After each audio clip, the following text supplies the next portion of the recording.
अस्सलाम वालेकुम एवरीवन। हमारे बायोइन्फॉर्मेटिक्स के आज के इस मॉड्यूल में हम थोड़ा सा काम प्रैक्टिकल स्टार्ट करने वाले हैं।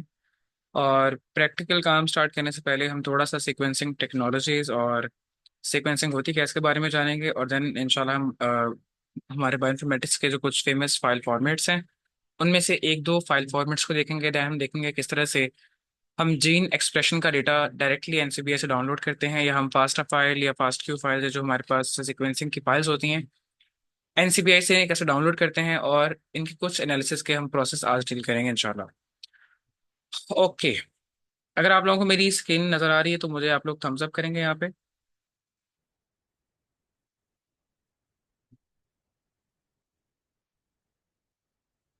ठीक है। ओके, अभी यहाँ पे मैं थोड़ा सा अपना ये करता हूँ कि इसको उठा के ऊपर जैसे हम जनरल रखते होते हैं, और यहाँ से अपना मैं करूँगा ब्लैक बोर्ड, इनके white board, sorry it's not black board, it's white board. थोड़ा सा वाइट बोर्ड पे लिखेंगे कि हम सीक्वेंसिंग टेक्नोलॉजीज क्या होती हैं। वैसे तो हमें लिखने की भी जरूरत नहीं है यार, लेकिन जस्ट एक याद दहानी के लिए, ताकि हमें पता रहे कि हमने किया क्या क्या था, हम इसको थोड़ा सा एनलिस्ट करेंगे और जन आगे चले जाएंगे फिर। हमने बायोलॉजिकल डेटाबेसेस को डील कर रखा है कि कुछ प्राइमरी डेटाबेसेस होते हैं, कुछ सेकेंडरी डेटाबेस होते हैं, ठीक है। और हमने उनके नाम भी कुछ यहाँ पे आप लोगों के सामने लिस्ट किए थे। और देन हमने डीएनए और आरएनए की थोड़ी थोड़ी सी थ्योरी पढ़ी थी, ट्रांसक्रिप्शन ट्रांसलेशन होते क्या हैं, इनके बेसिक कॉन्सेप्ट्स को देखा था। और हमारे लिए इतना ही काफी होता है कि हम इन कॉन्सेप्ट्स को देख लें और आगे चले जाएं दोबारा से। ठीक है, हमारे लिए जितना काफी है हमने उतना रिवाइज कर रखा है, तो हम आगे जा सकते हैं। ओके, बायोइन्फॉर्मेटिक्स में हमारा ये जो मॉड्यूल है, अब यहाँ से हम डायरेक्टली बायोलॉजिकल डेटा पे काम करेंगे। ओके, और आप लोगों को पता है कि जब भी मैं लफ्ज़ यूज़ करूँगा biological data, that means DNA और आरएनए। ठीक है, डीएनए, आरएनए या इससे रिलेटेड थोड़ी सी information, that is what we call biological data. अब ये बायोलॉजिकल डेटा होता क्या है, ये कैसे इन दो मॉलिक्यूल से निकाला जाता है। बेसिकली आरएनए और डीएनए क्या है, दीज आर द बायोमोलिक्यूल्स। और इनकी हमारी बायोलॉजी में, ओवरऑल केमिस्ट्री में या फार्मेसी मेडिसिन में बहुत ज्यादा बर्थ है। तो ये सारा डीएनए ही है जो हमारी बॉडी को कंट्रोल कर रहा है, और जितने भी हमारी बॉडी के पाथवेज हैं, हमारी बॉडी पे ड्रग का असर करना ना करना, जितने भी हम प्रॉब्लम रिलेटेड जितने भी इश्यूज देखते हैं रिलेटेड टू हेल्थ, वो सारे के सारे इसी डीएनए और आरएनए की करता धरता से होते हैं सारे। अच्छा जी, अभी सबसे पहले आप क्या करेंगे, आपके पास एक सेल हुआ करेगा, ये उन लोगों के लिए है जो कोर माइक्रोबायोलॉजी समझते हैं। ठीक है, आप एक सेल से आप उसका डीएनए या उसका आरएनए जो है वो एक्सट्रैक्ट कर लेंगे। और देन इस डीएनए या आरएनए को आप क्या करेंगे, आप इसको छोटे छोटे टोटों में तोड़ देंगे। और या फिर आप डायरेक्ट इसको सीक्वेंस कर सकते हैं, लेकिन इट्स बेटर कि आप इसकी क्या करें, आप इसको इसके स्प्लाइसिंग कर दें। ओके, स्प्लाइसिंग कर दें, या आप कुछ एंजाइम्स लें, कुछ केमिकल होते हैं जो इन डीएनए या आरएनए को छोटे छोटे पीसेस में कन्वर्ट कर सकते हैं। अब ऐसा करना क्यों है, क्योंकि ये बहुत बहुत बड़े मॉलिक्यूल्स होते हैं। और एक बुक में तो यहाँ पे ये लिखा हुआ था, हमारी 8th 10th की मेरे ख्याल से बुक होती है, कि डीएनए की लेंथ इतनी है कि भाई आपकी अर्थ से आप सूरज तक जा सकते हैं।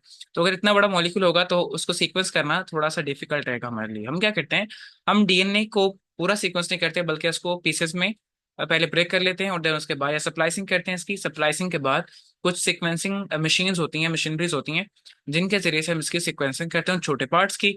और देन जो हमारा काम आता है वो ये है कि उन सीक्वेंस्ड पार्ट्स को या उन सीक्वेंट पोर्शंस को हम क्या करेंगे, कंप्यूटर प्रोग्राम के जरिए से एक तो अलाइन करेंगे, ठीक है, और एक पूरा होल जीनोम रेडी करेंगे। और फाइनली हम उसके ऊपर अपने एनालिसिस परफॉर्म करेंगे।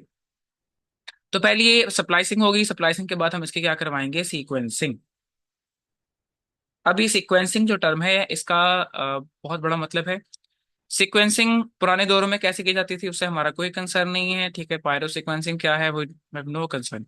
हमारा क्या कंसर्न है आज की टेक्नोलॉजीज के, भाई इन छोटे छोटे पीसेस को लेके किस तरह सीक्वेंसिंग मशीन में सीक्वेंस करती है। और वो भी मैं आपको बताने नहीं वाला, आप उसे खुद से देखेंगे यूट्यूब के ऊपर। एक जो उनकी एक एनिमेशन अवेलेबल है इल्यूमिना की, वो मैं आपको यहाँ पे लिंक शेयर कर दूंगा उसका। तो ये सीक्वेंसिंग में होता क्या है, एक सीक्वेंसिंग मशीन होती है, ठीक है। तो ऐसी बहुत सारी बड़ी छोटी मशीन अवेलेबल हैं जो एक डीएनए को उठाती हैं, उसे सीक्वेंस करती हैं। तो आप इस मशीन को सिर्फ वो डीएनए देंगे, आरएनए देंगे, और देन ये मशीन उसकी सीक्वेंसिंग स्टार्ट कर देगी। लेकिन उसके कुछ पैरामीटर्स होते हैं कि आपको डेप्थ कितनी चाहिए, आपको रेप्लिकेट्स कितने चाहिए, लेकिन वो उन लोगों के लिए जो एक्सपर्ट हैं, जो अपना डीएनए निकालेंगे और देन उसको सीक्वेंसिंग के लिए भेजेंगे। ठीक है, तो इसके कुछ एस्पेक्ट होते हैं जो मशीन को बताने होते हैं, या इस सीक्वेंसिंग जो कंपनी होती है उसे बताते हैं, देन वो हमारे अकॉर्डिंगली हमारा डीएनए सीक्वेंस करते हैं। अच्छा जी, अब हम क्या करेंगे, इसके बारे में थोड़ा सा जानते हैं कि सीक्वेंसिंग मशीन कैसी होती हैं। इनके अंदर मल्टीपल हमारे पास मशीन्स आ जाती हैं, और कुछ बड़ी कैटेगरीज पहले बना लेते हैं। सीक्वेंसिंग मशीन की अगर बात करें या मशीनरी की अगर बात करें, तो हमारे पास कुछ कैटेगरीज हैं। लाइक हम बात करते हैं इल्यूमिना की, इल्यूमिना सीक्वेंसिंग। देन हम बात करते हैं भाई पैक बायो सीक्वेंसिंग, जो आजकल हमारी चल रही है ज़्यादा। और देन हम बात करते हैं that is Oxford Nanopore technology, Oxford Nanopore technology, ONT। तो ये कुछ फेमस सीक्वेंसिंग टेक्नोलॉजीज हैं जिनके जरिए से हम अपना डीएनए सीक्वेंस कर सकते हैं। और अगर मैं फर्दर थोड़ा सा इल्यूमिना के बारे में आपको बताना चाहूँ, तो भाई इल्यूमिना के पास डिफरेंट टाइम फ्रेम्स के अंदर डिफरेंट मशीनरीज अवेलेबल थी, और आज इनके पास कुछ हैवी टाइप की मशीनरीज अवेलेबल हैं। मैं यहाँ पे एनलिस्ट करूंगा नोवा सीक। ओके, सो नोवा सीक।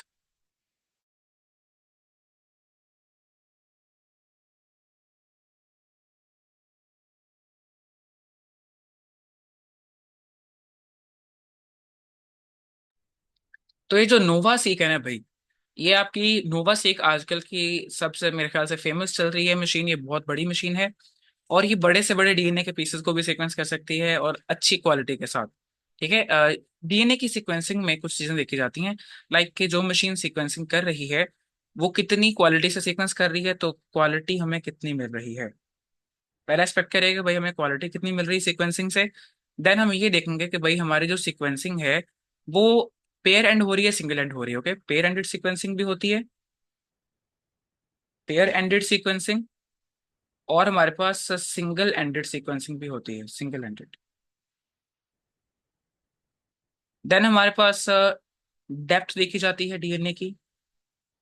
ठीक है, हमारे जो सैंपल है हमें कितनी डेप्थ चाहिए, मतलब 30x फॉर एग्जांपल। अभी टर्म क्या है इसके बारे में बाद में बात करेंगे। देन अगर मैं एक और बात करूं, तो यहाँ पे आ जाता है लॉन्ग रीड सीक्वेंसिंग है या शॉर्ट रीड सीक्वेंसिंग है, लॉन्ग रीड है या शॉर्ट रीड सीक्वेंसिंग है। Short read sequencing and long read sequencing. अब इन सभी पैरामीटर्स के बहुत सारे बेनिफिट्स हमें मिलते हैं। ठीक है, अगर अच्छी क्वालिटी चाहिए तो हमें क्या करना होगा, वो उसके लिए कुछ पैरामीटर डिसाइड करने पड़ेंगे। हमें पेयर एंडेड सीक्वेंसिंग चाहिए तो उसका क्या मतलब होता है, सिंगल एंडेड का चाहिए तो उसका क्या मतलब होता है। अब आप लोगों को पता है कि डीएनए के जनरली दो स्ट्रैंड होते हैं, है ना।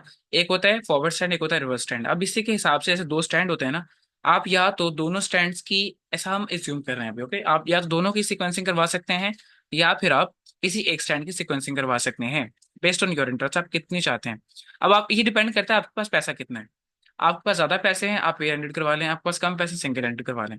तो मतलब तो एक ही रहेगा, दोनों से बराबर इन्फॉर्मेशन मिलने वाली है, क्योंकि हम कंप्यूटर प्रोग्राम यूज कर सकते हैं। तो अगर हमें सिंगल एंडेड में मिले, हम उसे उतनी ही मीनिंगफुल इंसाइट निकालेंगे जितने हमने पेरेंट से निकालनी है।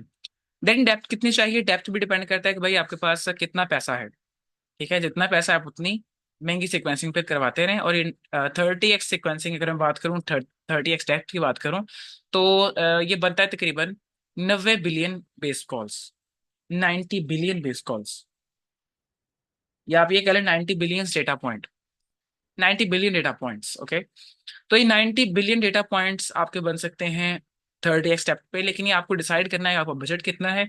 अब जनरली पाकिस्तान में इतनी कोई हैवी सीक्वेंसिंग नहीं करवाई जाती, और क्यों, पाकिस्तान में तो बजट का मसला रहता है ना। लॉन्ग रीड सीक्वेंसिंग का ये मतलब होता है कि आप जो डीएनए के सीक्वेंसेस हैं वो कितनी चाहते हैं। मतलब एक तो ये कि आप छोटे छोटे सीक्वेंसेस करवाएं, ATCGCCA TCGA फॉर एग्जाम्पल। ठीक है, ये होगी एक शॉर्ट रीड। अब जनरली एक शॉर्ट रीड 60 से 70 न्यूक्लियोटाइड का हो सकता है।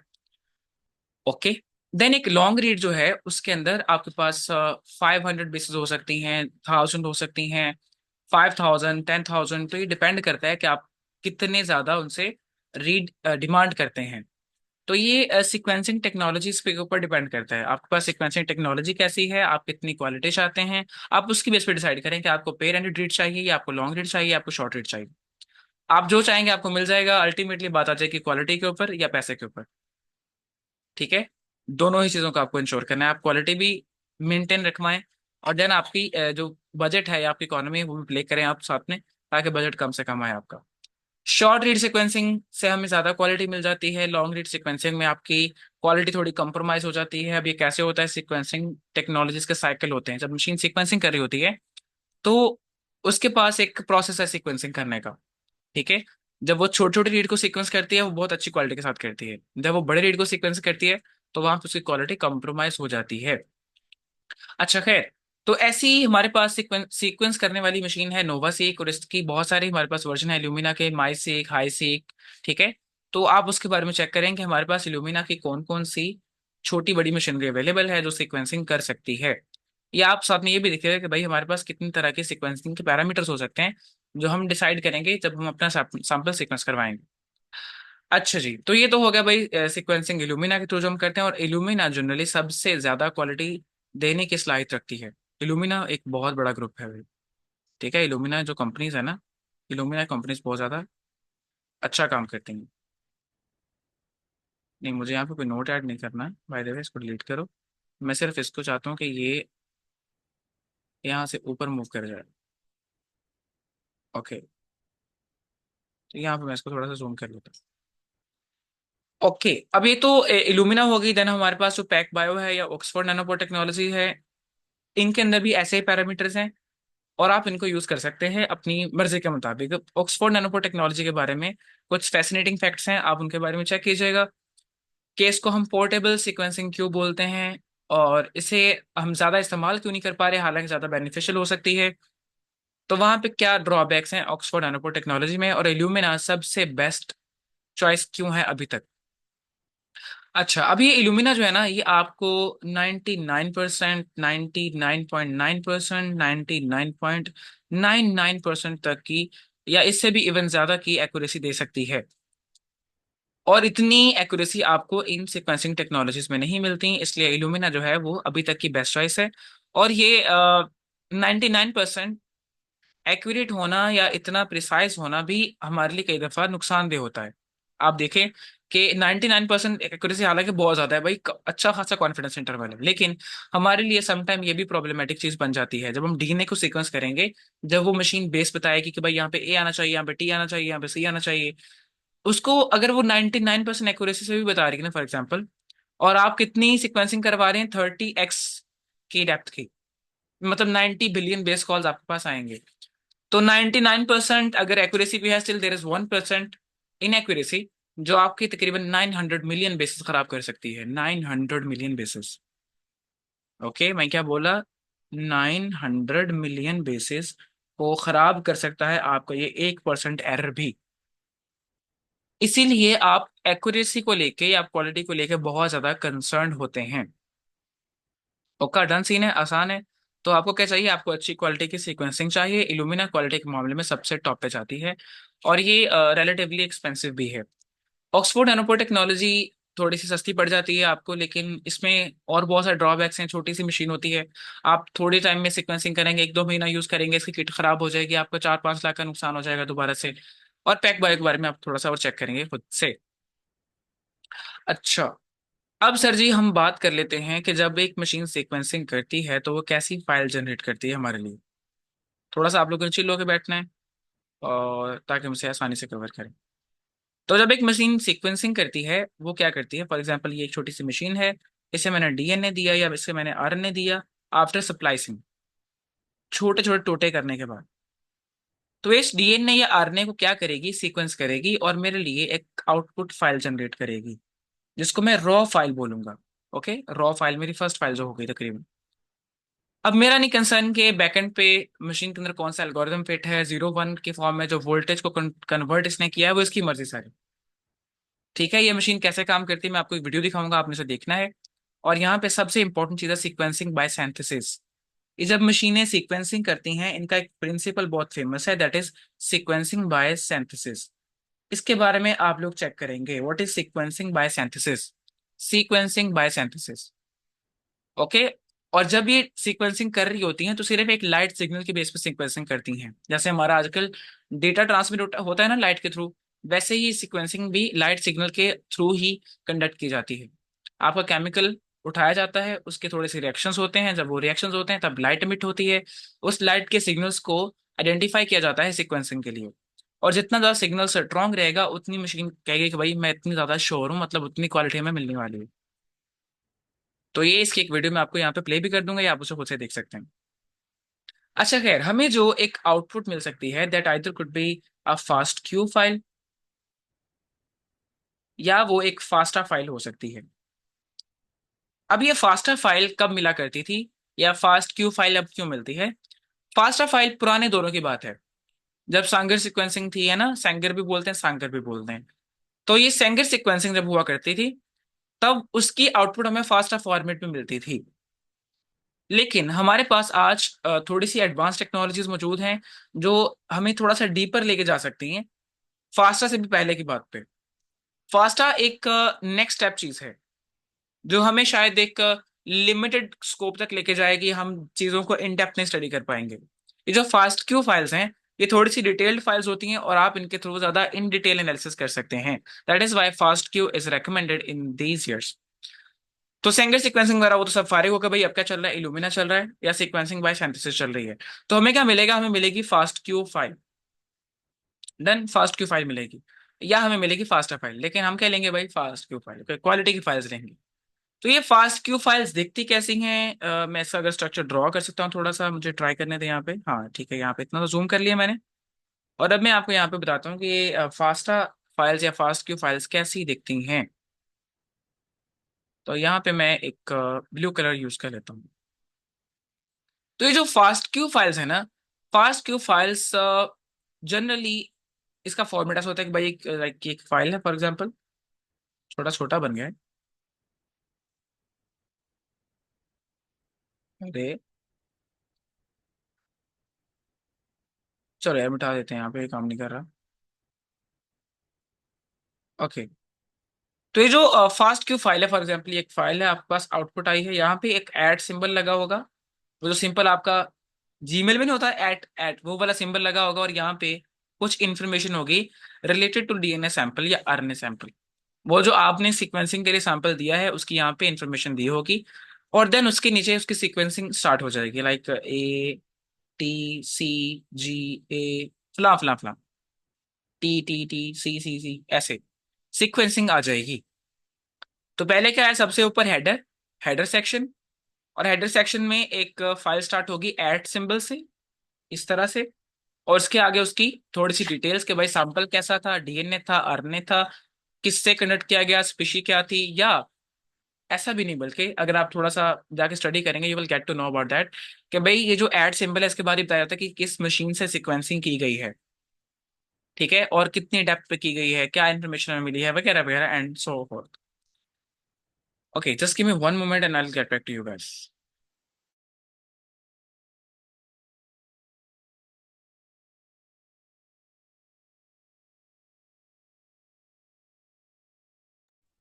ओके, दोबारा स्टार्ट करते हैं। तो ये सर हमारे पास अभी सीक्वेंसिंग की अगर आप बात करें ना, तो ऐड सिंबल के बाद या हेडर सेक्शन के बाद इसको हम बोलते हैं हेडर सेक्शन।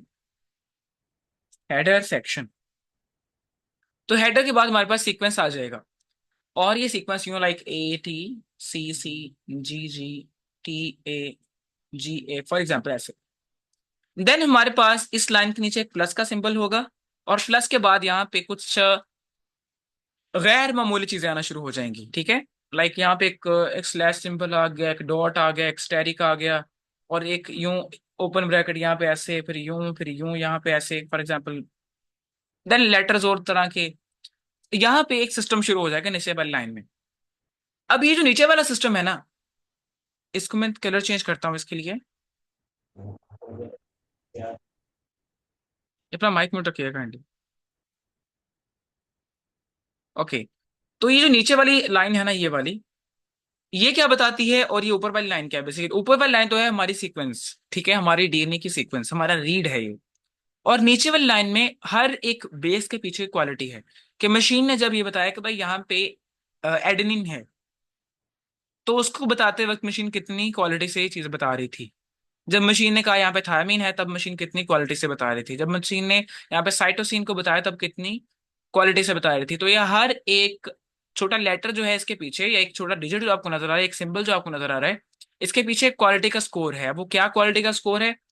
वो आपसे एस ASC, नहीं, ACSI भी बोलते हैं, ASI भी बोलते हैं, ASCI यूं लिखा जाता है। आप इसे चेक कर लीजिएगा, हम इसको ASI लिखते हैं जनरली, ASI स्कोर्स, ठीक है। आप इसे ASI टेबल से देख सकते हैं। आप जाकर गूगल पे लिखेंगे ASI टेबल या ASCA ASCI, हाँ ASCI लिखेंगे आप सिंपल, ASCI जब आप लिखेंगे तो आपके सामने एक टेबल सा ओपन हो जाएगा, और वहां पे लिखा होगा कि भाई ये जो आपको मैं सिंबल्स यहाँ पे ड्रॉ करके बता रहा हूँ, हर एक सिंबल के पीछे क्या क्वालिटी स्कोर छुपा हुआ है। तो ऐसे हमारे पास बिलियंस ऑफ बेसिस होंगे, और हर एक बेस के पीछे एक क्वालिटी स्कोर। आप चाहिए इमेजिन करें अगर आपको ऐसी एक फाइल जनरली मिल जाए जहाँ पे बिलियंस ऑफ बेसिस आपके सामने हैं, देन एक सिंबल्स हैं, और आपको सिर्फ ये कह दी जाए कि भाई हमें इतना चेक करके बता दो कि ओवरऑल फाइल की क्वालिटी कितनी है। मतलब आपको किस चीज से मत्था मारना है अपना, इन सिंबल्स के साथ आपको हर एक सिंबल को डिकोड करना है बैठ के।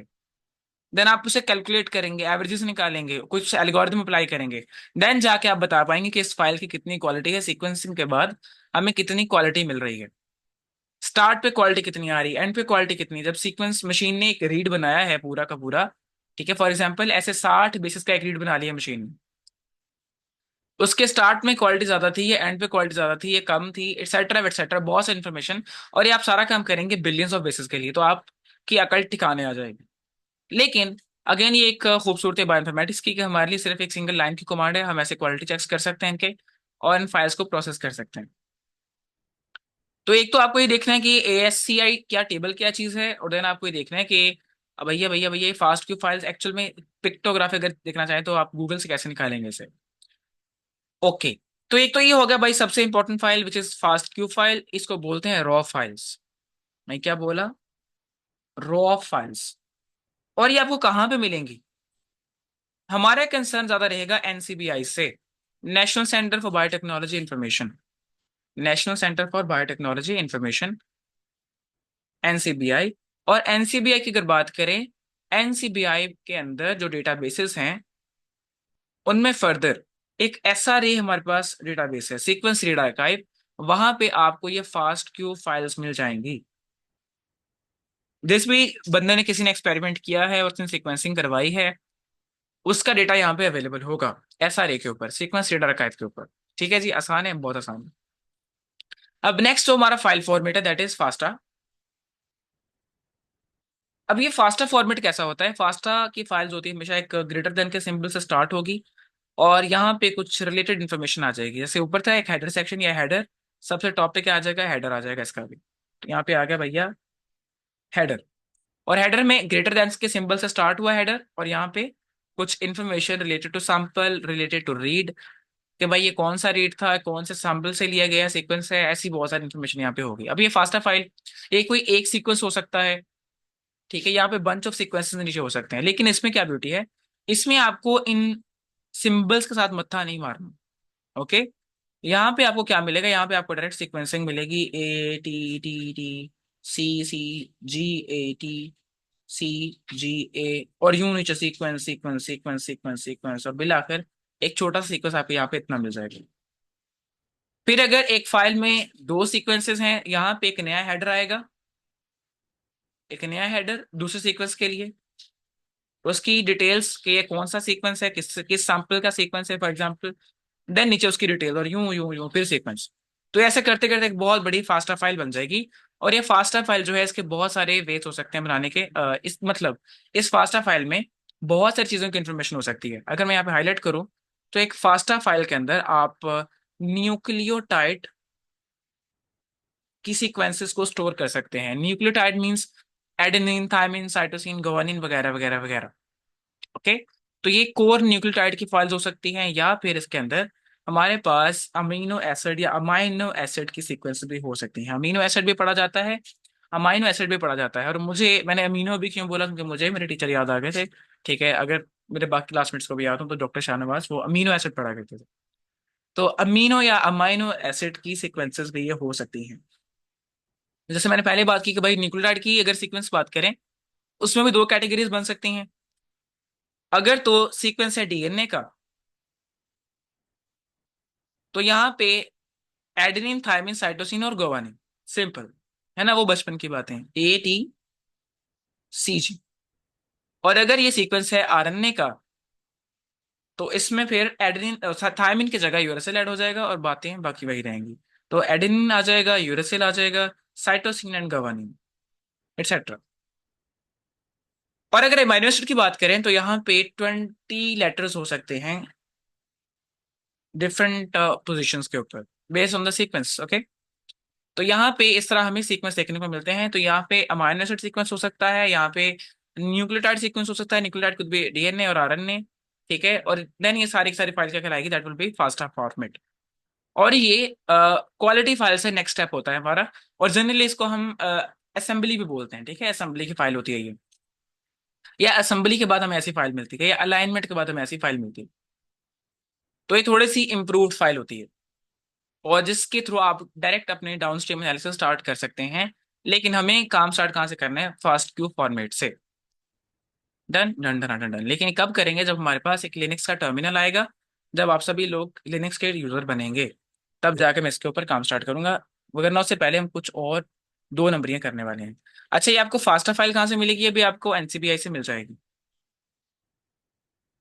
आप एनसीबीआई पे जाएं, आप किसी एक फाइल का एक्सेशन नंबर दे सकते हैं। अच्छा, अब नेक्स्ट बात आ गई।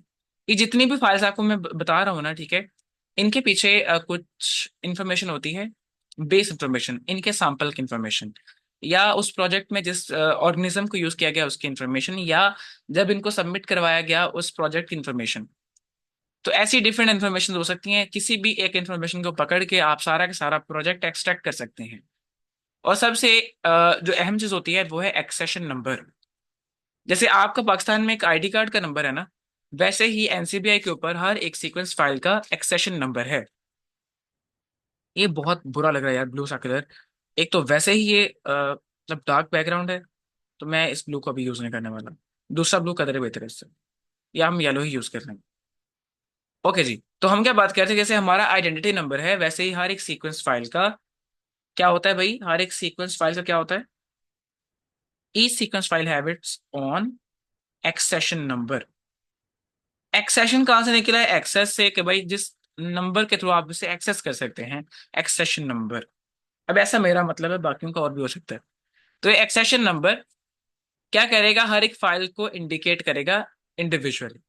हर एक फाइल का सेपरेट एक्सेशन नंबर रहेगा, और हम एक्सेशन नंबर की बेस पे पूरी की पूरी फाइल, सीक्वेंसेस, प्रोजेक्ट को एक्सट्रैक्ट कर सकते हैं, इंफॉर्मेशन को डाउनलोड कर सकते हैं। तो ये हमारा क्या है, की प्लेयर है या मेन खिलाड़ी है। Okay done. Accession number, like यहाँ पे हो सकता है NC, जैसे हमने _3039, है ना, एटसेट्रा समथिंग। तो ये क्या हो जाएगा, इसका एक्सेशन नंबर। डिफरेंट तरह के एक्सेशन नंबर हो सकते हैं। डन हो गया, डन हो गया। अब इसके बाद कुछ और एक दो फाइल्स हैं, लेकिन उनकी हम अभी डिटेल नहीं पढ़ेंगे, डिटेल बाद में जब हम कहीं उसको प्रोसेस कर रहे होंगे। लेकिन मैं यहाँ पे उनका नाम लिख देता हूँ। लाइक हमारे पास इंपॉर्टेंट फॉर्मेट्स में एक सैम फॉर्मेट है, which is sequence alignment map, sequence alignment map, SAM file. Then हमारे पास बैम फाइल हो सकती है, which is basically binary representation of the same file. SAM file की बाइनरी रिप्रेजेंटेशन, बाइनरी का मतलब क्या होता है, कोई बताना चाहेगा यहाँ पे, what does it mean by binary. Binary का मतलब क्या हो गए,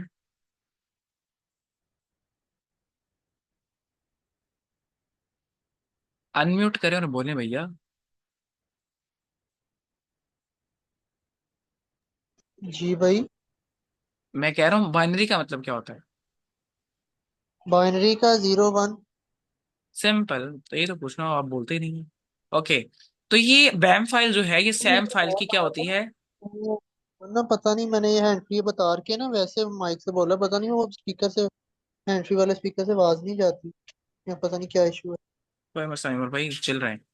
ओके जी, तो सैम फाइल हो सकती है या बैम फाइल हो सकती है। ठीक है, इनके स्ट्रक्चर्स कैसे हैं, क्या इन्फॉर्मेशन बताती हैं, उनके ऊपर हम बात करेंगे, डिटेल में जाके बात करेंगे। इनके पूरे 11 11 कॉलम्स, उनमें हर एक उनका हेडर सेक्शन कैसा होता है, इनके बाकी के फाइल के पोर्शन कैसे होते हैं, टैब डिलिमिटेड क्यों होती हैं, वो सब चीजें। अच्छा, अच्छा अच्छा अच्छा। देन हमारे पास इसके बाद और बहुत सारे कुछ फॉर्मेट्स हैं, लाइक यहाँ पे हमारे पास फेमस फॉर्मेट्स में आ जाता है जीएफएफ फाइल, जनरल फीचर फॉर्मेट। तो ये कब करेंगे, जब हम परफॉर्म कर रहे होंगे लिनक्स के ऊपर काम अपनाएंगे, वहां पे आउटपुट में आएंगी भी और सामने भी होंगी नजरों के, तब इनको प्रोसेस करने का ज्यादा मजा आएगा। तो जनरल फीचर फॉर्मेट। अच्छा, जिसके अलावा जीटीएफ हो सकती है, जीन ट्रांसफर फैक्टर। और देन आपके पास वीसीएफ हो सकता है, वेरिएंट कॉलिंग फैक्टर एटसेट्रा। तो ऐसी बहुत सारी फाइल्स हो सकती हैं जो बायोइन्फॉर्मेटिक्स में आपको देखने को मिलती हैं। इसके बाद कुछ विजुअलाइजेशन की स्पेशल फाइल होती है, लाइक एसवीजी फॉर्मेट बहुत चलता है। और एसवीजी का अगर मेरे जहन में कुछ याद है तो वो होता है मेरे ख्याल से स्केलेबल वेक्टर ग्राफिक। तो एसवीजी एक बहुत अच्छा फॉर्मेट है, वो हम जनरली यूज करते हैं जब हम एक सीक्वेंसिंग फाइल को विजुअलाइज करते हैं inside, inside what, inside genomics viewer.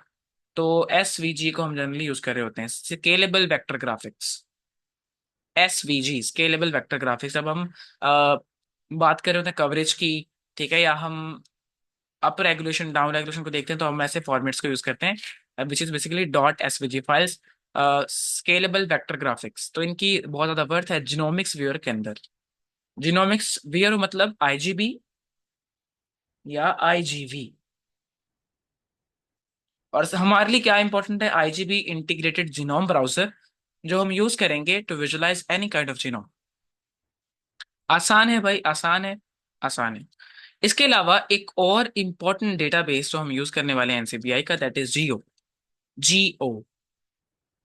अभी जियो का डेटाबेस हम बहुत यूज करेंगे, मैं तो कहता हूँ हम काम इसी पे करेंगे जब तक हमारा लिनक्स और टर्मिनल का काम स्टार्ट नहीं हो जाता, या जब तक हम अपनी मशीन पे नहीं आ जाते हो बंटू वगैरह पे, तब तक हम काम क्या करेंगे, हम जियो के डेटा पे काम करेंगे। अभी जियो क्या चीज़ है, मैं उसके बारे में बताता हूँ आपको।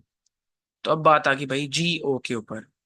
तो ये जियो आपके ड्रामों वाला जियो नहीं है, इट्स लाइक ये कुछ और है। यहाँ पे हमें क्या मिलता है, क्या सबसे इंपॉर्टेंट चीज़ है, यहाँ पे हमें मिलता क्या है, यहाँ पे हमें मिलता है जीन एक्सप्रेशन का डेटा। चलिए पहले मैं इसका नाम लिखता हूँ यहाँ पे, इसका नाम है basically gene expression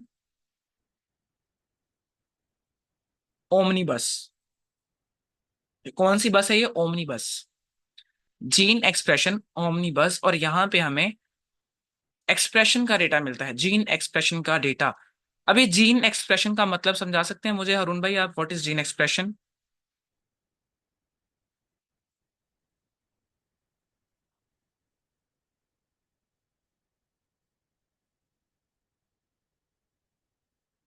no. Okay. तो अरुण भाई सिर्फ आपके लिए मैं बता रहा हूँ कि जीन एक्सप्रेशन क्या होता है। जब हम बात करते हैं ह्यूमंस की या एनिमल्स की या किसी भी लिविंग ऑर्गेनिज्म की, तो उसकी बॉडी ऑपरेट करती है डीएनए के ऊपर। ठीक है, डीएनए हमारी एक बेस चीज है जो हमारी पूरी की पूरी बॉडी को कंट्रोल कर रहा है, उसके मैकेनिज्म्स को कंट्रोल कर रहा है, हम कैसे खाए पिएंगे, कैसे चलेंगे उठे बैठेंगे, हम कब किस तरह से अपने आप को डिटेरियोरेट करेंगे, कब अपने आप को बनाएंगे, हमारे फिजियोलॉजिक पाथवेज कैसे काम करेंगे, सब इसी ने डिटरमिन करना है। तो हमारा ये सबसे इंपॉर्टेंट मॉलिक्यूल होता है बॉडी का। इसके बाद डीएनए को हम ट्रांसलेट करते हैं, क्योंकि ये डायरेक्टली काम नहीं कर सकता, इससे प्रोटीन से नहीं बनाई जा सकती, ये सिर्फ एक कोड है। कोड को डिकोड किया जाता है into messenger RNA, ribonucleic acid, जो भी एक और तरह का मॉलिक्यूल है बॉडी के अंदर। और ये भी न्यूक्लिक एसिड कैटेगरी में ही गिना जाता है, जो जेनेटिक मटेरियल है ह्यूमन का, या जीनोम है इंसान का, या किसी भी लिविंग ऑर्गेनिज्म का। तो मैसेंजर आरएनए जो है, इसके बाद इसको यूज करते हुए, इसकी इंफॉर्मेशन को यूज करते हुए जब डिकोड कर ले जाता है डीएनए को, तो प्रोटीन्स बनाई जाती हैं। और हमारी बॉडी को चलाने वाली, हमारी बॉडी को बनाने वाली ज्यादातर ये प्रोटीन्स ही होती हैं। ओके। प्रोटीन क्या है, प्रोटीन आपकी स्किन है, प्रोटीन आपकी फंक्शनल एंजाइम्स हैं, प्रोटीन आपकी आंखों के पीछे काम करने वाली चीजें हैं, ठीक है, आपके हाथों पे चलने वाली चीजें हैं, ट्रांसमीटर्स हैं, दिमाग के न्यूरॉन्स हैं, सब कुछ प्रोटीन्स हैं। तो ये जो प्रोटीन्स है ना, अगर ये कंट्रोल से बाहर निकल जाए तो कैंसर बन जाती हैं, अगर कंट्रोल में रहे तो इंसान हेल्दी रहता है। तो सारा का सारा काम कहाँ पे खड़ा है, प्रोटीन्स के ऊपर खड़ा है। अब ये प्रोटीन्स जो हैं, ये कहाँ से बनती हैं? ये बनती हैं डीएनए, देन आरएनए, और देन प्रोटीन बन जाती हैं। डीएनए में क्या होता है, डीएनए में होती हैं जीन्स। तो जब भी डीएनए से प्रोटीन बनेगी, हम बोलेंगे सर जीन एक्सप्रेस हो रहा है। ओके, जीन का हो रहा है एक्सप्रेस, अपने आप को जाहिर कर रहा है। और हर एक जीन के पीछे एक डिफरेंट प्रोटीन हो सकती है, या एक जीन के पीछे मल्टीपल प्रोटीन हो सकती हैं। बायोलॉजी में ये कहा जाता है, जीन क्या है, जीन जीन एक तरह की सीक्वेंस होती है, ATCGGG इस तरह की सीक्वेंस होती है, और हर एक जीन के पीछे एक प्रोटीन छुपी होती है जो हमारी बॉडी में आके मैन्युफैक्चर की जाती है। अब ये एक जीन, कहा ही जाता है कि भाई एक जीन एक प्रोटीन को कोड करता है, वन जीन वन पॉलीपेप्टाइड, और देन उसे आपके पास एक प्रोटीन बन जाती है। लेकिन एक जीन को डिफरेंट वेज में ऑर्गेनाइज करके उसकी ओरिएंटेशन बदल के आप मल्टीपल प्रोटीन्स प्रिपेयर कर सकते हैं। And that is what happen कि जब आपको कैंसर होता है, आपका एक ही जीन बहुत अजीब तरह की मेल फंक्शन प्रोटीन बनाना शुरू कर देता है, और आपकी बॉडी खराब होना शुरू हो जाती है बजाय इसके कि ठीक हो। तो सारा का सारा कमाल किनका है? जीन्स का है, डीएनए, आरएनए और प्रोटीन्स का। तो अभी हम क्या देखेंगे? हम ये देखेंगे भाई ये जीन्स जो है इनका डेटा में कहाँ मिलता है, कहाँ है। और बायोइन्फॉर्मेटिक्स में हमारा ज्यादातर concern in gene expression data sets के ऊपर है आजकल, जहाँ पे कैंसर जीनोमिक्स की बात हो रही है। आसान है, आसान है। हरुण भाई आपसे मैं थम्स अप चाहता हूँ जल्दी। Thumbs up. ओके।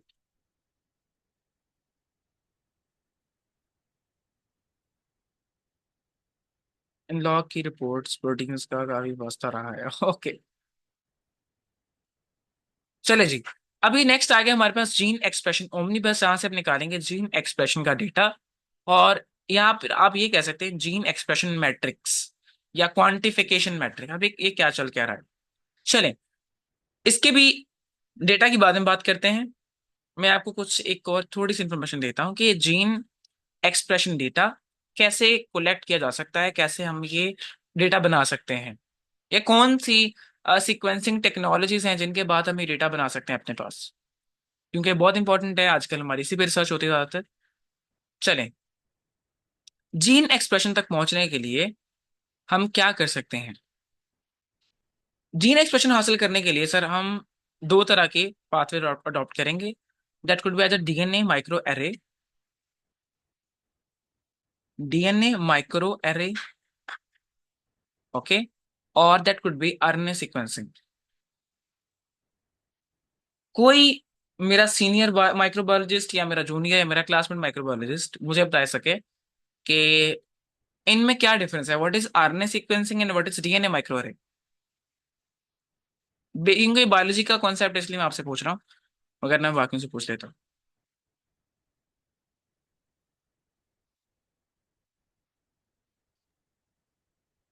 जी उमर भाई आप अनम्यूट कर रहे थे।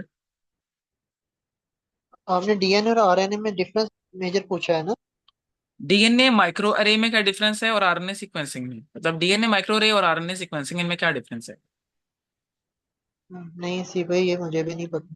अच्छा, चलें सर, सिंपल सी बात है कि डीएनए माइक्रो अरे जो है ना, इसकी मैं आपको चीज समझाता हूँ। आप याद करें बचपन की बात है कि भाई डीएनए से पहले क्या बनता है? आरएनए, ऐसा ही है, मैसेंजर आरएनए। तब जाके जब जब तक आरएनए नहीं बनेगा, आरएनए से प्रोटीन्स नहीं बनेंगी, आप एक्सप्रेशन को चेक नहीं कर सकते। या एटलीस्ट जब तक आरएनए नहीं बनेगा ना, आप कुछ नहीं बता सकते भाई कि कितना एक्सप्रेशन हो रहा है कितना नहीं हो रहा। लाइक फॉर एग्जाम्पल, आपके पास एक डीएनए है, उसमें एक जीन छुपा हुआ है कहीं पे। अब आप कैसे बताएंगे कि भाई वो एक जीन जो है उसकी सिर्फ वहां पे एक कोड अवेलेबल है कि ये जीन है। हाँ जी, अब बताओ कितना एक्सप्रेस हो रहा है सर, कैसे पता चलेगा? जब तक वो जीन आरएनए में ट्रांसक्राइब नहीं होगा, you won't be able to say anything about that expression level. तो पहले क्या होना चाहिए? मैंडेटरी है कि भाई आपका डीएनए आरएनए में कन्वर्ट हो, और आपके पास आरएनए की थोड़ी सी डिटेल आ जाए। ओके, मैं डिटेल क्या बोल रहा हूँ मैं बताता हूँ आपको। देन आप इस आरएनए को वापस डीएनए में कन्वर्ट करेंगे, which is basically complementary DNA, जो बायोलॉजिस्ट हम उसको समझते हैं सीडीएनए। अब इससे क्या हो जाएगा? जब डीएनए से आरएनए बन गया तो आपके पास सिर्फ क्या रह गए? जीन्स वाले पार्ट।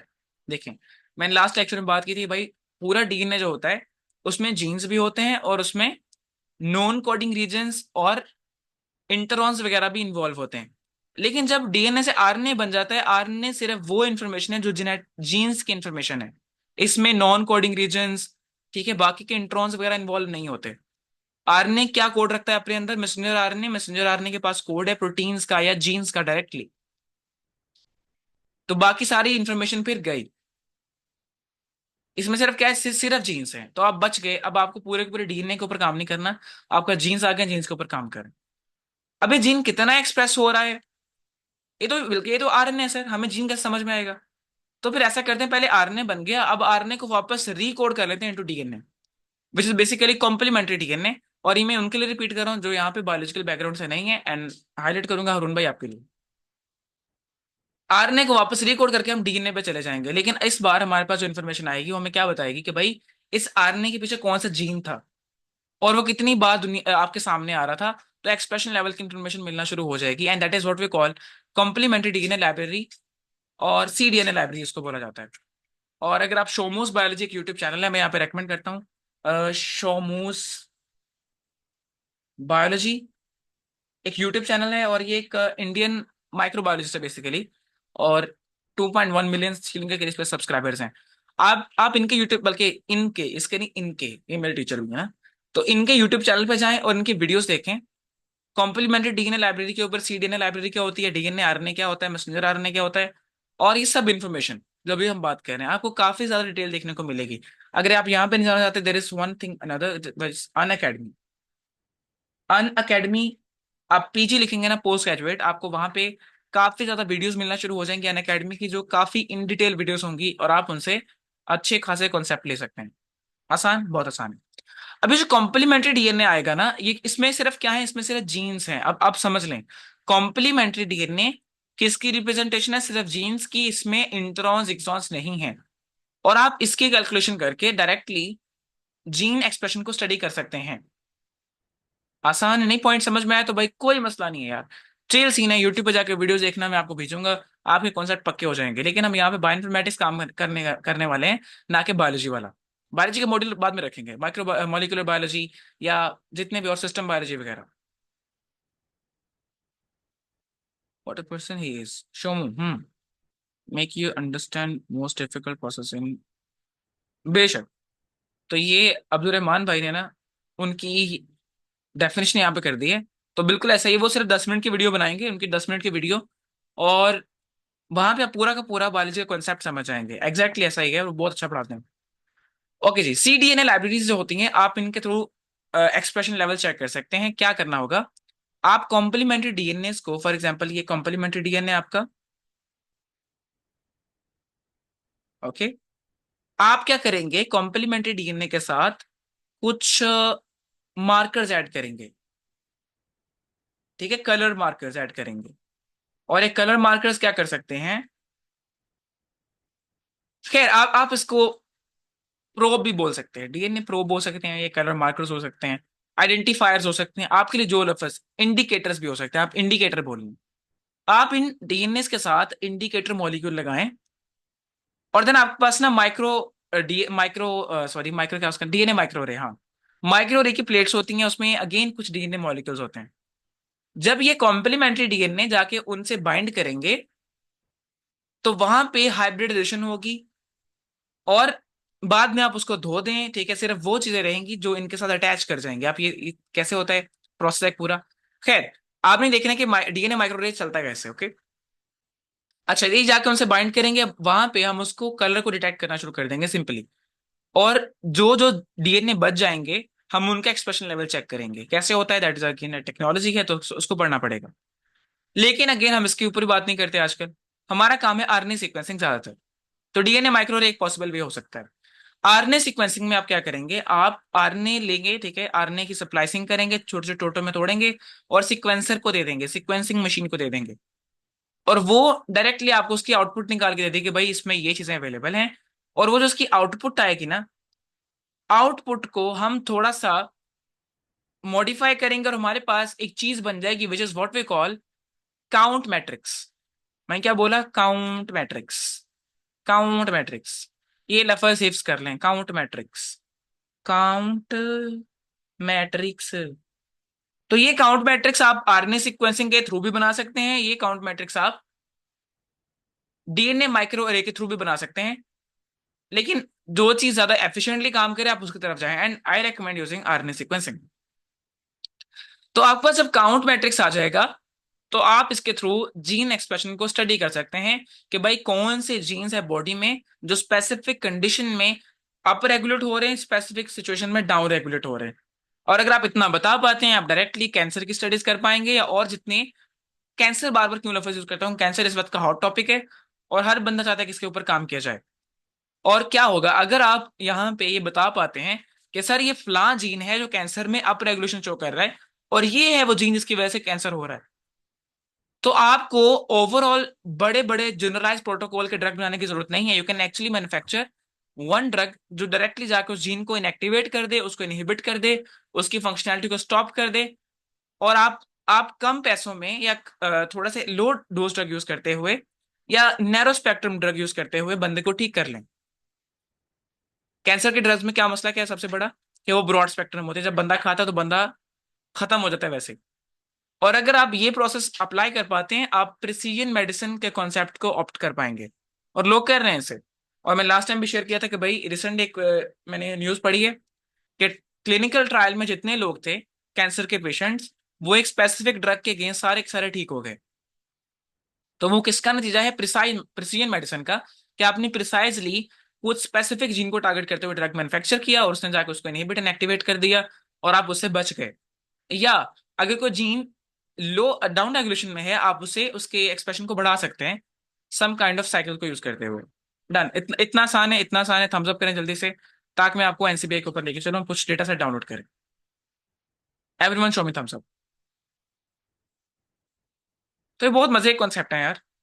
अगर कोई बंदा बायोलॉजी के बैकग्राउंड से नहीं भी है तो सर डोंट वेरी, कोई पंगा ही नहीं है, चिल सीन है।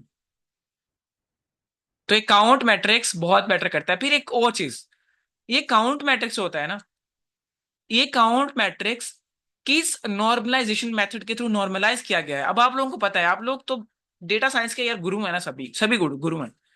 मैं यहाँ पे खुल्लम खुल्ला बात कर सकता हूँ। What is normalisation? जब भी हम नॉर्मलाइजेशन की बात करते हैं, डेटा नॉर्मलाइजेशन, हाँ वही वही ट्रांसफॉर्मेशन वाले कॉन्सेप्ट। ये जो काउंट मैट्रिक्स है, काउंट मैट्रिक्स को नॉर्मलाइज करने के लिए कौन सा मेथड अप्लाई किया गया है, मैं यहाँ पे हाईलाइट करता हूँ। लाइक यहाँ पे टीपीएम हो सकता है, नॉर्मलाइजेशन टेक्निक है एक, जो हम स्पेसिफिकली एक्सप्रेशन डेटा को नॉर्मलाइज करने के लिए अप्लाई करते हैं। टीपीएम या आरपीकेएम या एफपीकेएम, रीड पर किलो बेस मिलियन है, ऐसी चीजें। तो आप उसके बारे में चेक करना है कि what is TPM, what is RPKM, what is FPKM and what is CPM basically. ये सब के सब नॉर्मलाइजेशन टेक्निक्स हैं which you can implement on your count matrix for normalization. और जब भी आप एक्सप्रेशन को स्टडी करेंगे, it's really very important to know कि आप जिस डेटा पे काम कर रहे हैं वो किस नॉर्मलाइजेशन टेक्निक से नॉर्मल किया गया है। ओके, बहुत इंपॉर्टेंट है भाई, बहुत इंपॉर्टेंट है। मैं बार बता रहा हूँ, ये टेक्निक्स बहुत इंपॉर्टेंट है। इसके बारे में जाकर आपने सर्च करना है, what is TPM, what is RPKM, what is FPKM, what is CPM, etcetera and bets.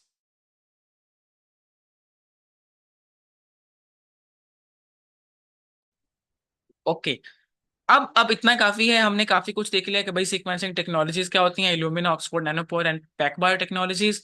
Then DNA की सीक्वेंसिंग करवाई जा सकती है, आरएनए की सीक्वेंसिंग हो सकती है, low quality, high quality, 99% accuracy, 99.99% accuracy, वगैरह वगैरह, एंड काफी कुछ पढ़ा है हमने। देन हमने ये भी देख लिया कि भाई जीन एक्सप्रेशन क्या होता है, और हम जीन एक्सप्रेशन का डेटा कहाँ से कलेक्ट करते हैं, from gene expression omnibus. Done done done done done. और ये डीएन सॉरी एक्सप्रेशन जो है, जीन एक्सप्रेशन, आप डीएनए माइक्रोरे और आरएनए सीक्वेंसिंग दोनों से कर सकते हैं। आउटपुट में क्या मिलेगा, जो भी मिलेगा उसको एक प्रोसेस के थ्रू कन्वर्ट करेंगे इनटू काउंट मैट्रिक्स। और काउंट मैट्रिक्स जब आपका बन गया, आप बड़े से बड़े मतलब कामों को सर अंजाम दे लेंगे विद इन फ्यू सेकेंड्स। आप डायरेक्ट डायग्नोस्टिक कर सकते हैं किसी एक जीन का, आप फ्यूचर प्रिडिक्शन कर सकते हैं भाई अगर इसको कंट्रोल कर लिया जाए इस जीन को, तो क्या बंदा ठीक हो सकता है कि नहीं हो सकता। तो ये काफी इंटरेस्टिंग है। अब मैं इसको कर रहा हूँ बंद यहाँ पे, अगर किसी को कोई पॉइंट समझ में नहीं आया तो सर चिल करो, बाद में करेंगे इंशाल्लाह। हम भागने नहीं वाले कहीं पे। तो ये मैंने कर दिया बंद व्हाइट बोर्ड अपना, और अभी हम जाने वाले हैं एनसीबीआई पर। मैं कुछ एग्जाम्पल डेटा सेट्स डाउनलोड करूंगा। अब हमारे पास दो वेज हैं काम करने के लिए, या तो हम डायरेक्ट फास्ट क्यू फाइल्स उठाएं, रॉ डेटा उठाएं और उस पर काम करें। और उस पर काम करने के लिए हमें लिनक्स का टर्मिनल चाहिए। हमें फाइल्स को उठाना है, क्वालिटी अश्योरेंस करनी है, फास्टा में कन्वर्ट करना है, अलाइनमेंट और क्वांटिफिकेशन के डिफरेंट प्रोसीजर्स और बहुत कुछ। देन जाके जब हम क्वांटिफिकेशन करेंगे, डीएनए क्वांटिफिकेशन या सिंपल क्वांटिफिकेशन करेंगे, तब जाके काउंट मैट्रिक्स बनेगा। तो वो काम तो है लिनक्स के जिम्मे। लेकिन जब तक हम लिनक्स पे काम नहीं कर रहे, हम आर पे काम कर रहे हैं, हम डायरेक्टली एक्सप्रेशन डेटा जो कि सेकेंडरी डेटा होता है, हम उसको उठा सकते हैं। और कहाँ से उठाएंगे एक्सप्रेशन डेटा या काउंट मैट्रिक्स, हम एनसीबीआई से उठाएंगे। और कैसे, आपने सिंपल यहाँ पे आना है अपने क्रोम पे, और क्रोम पे आकर आप यहाँ पे लिखेंगे क्या लिखेंगे भला, बताएं बताएं जल्दी से। National centre for biotechnology information, NCPI, या ncpi.nle.gov और एटसेट्रा, हाँ यही कुछ होता है। तो मैं सिंपल एनसीबीआई लिख दूंगा, और ये पहला लिंक मुझे एनसीबीआई के होम पेज की तरफ डायरेक्ट कर देगा, ncbi.nlm.nih.gov। तो ये इनकी साइट है, और ये इनका होम पेज है पहला। और यहाँ पे जितनी भी मेडिकल की रिसर्च है, आपको हर चीज यहाँ पे तकरीबन मिल जाएगी। आप कुछ भी कर सकते हैं यहाँ पे, इस टर्मिनल पे रहते, इस एक फेज पे रहते हुए आप डेटा डाउनलोड कर सकते हैं, आप बड़ी से बड़ी रिसर्च एक्सप्लोर कर सकते हैं, आप प्रोजेक्ट्स अपलोड कर सकते हैं, आप कंपैरिजन कर सकते हैं दुनिया में क्या क्या मौजूद है, कि कौन कौन से बैक्टीरियंस हैं, ह्यूमन के कौन कौन से जीन्स हैं, आप सबकी इन्फॉर्मेशन यहाँ से निकाल सकते हैं डायरेक्टली। इनके अलावा बहुत सारे और रिसोर्सेज हैं, और वो यहाँ पे लिखे हुए हैं, या इनके अंदर कौन कौन से रिसोर्सेज हैं जो पॉपुलर है वो लिखे हुए हैं। ओके, इनका एसएनपी सिंगल न्यूक्लियोटाइड पॉलीमॉर्फिज्म ये बहुत फेमस है, इनका ब्लास्ट बहुत फेमस है, ठीक है, इनका पब कैम डेटाबेस बहुत फेमस है। हम यहाँ पे क्या करने वाले हैं, यहाँ पे डेटाबेस में चले जाएंगे, ऑल डेटाबेस वाले ऑप्शन में। अगर हम ऑल डेटाबेस को चेक करें ना, तो ऑल डेटाबेस में यहाँ पे असेंबली है, और ये असेंबली क्या होती है, आएंगे इस पर। हमें अभी इस पे नहीं जाना, हमें जाना है जियो के ऊपर। तो आप यहाँ पे जब डेटाबेस को चेक करेंगे ना, यहाँ पे एक डेटाबेस है जियो डेटा सेट्स। ओके, जियो डेटा सेट्स, यहाँ पे हम आ जाएंगे जियो डेटा सेट्स में। और यहाँ पे देन आपको एक एक्सेशन नंबर लिखेंगे, वो नंबर जिसके थ्रू आप एक डेटा को एक्सेस करेंगे। या तो आप कोई ऐसा एक्सेशन नंबर लिख सकते हैं, या फिर आप क्रॉसपॉन्डिंग को एक कीवर्ड लिख सकते हैं। लाइक मैं अगर कैंसर पे निकालना चाहता हूँ, या मैं नहीं कैंसर पे नहीं निकालता, मैं निकालता हूँ लिवर कैंसर पे। तो ये कैसे लिखना पड़ेगा मुझे, मैं यहाँ पे लिखूंगा लिवर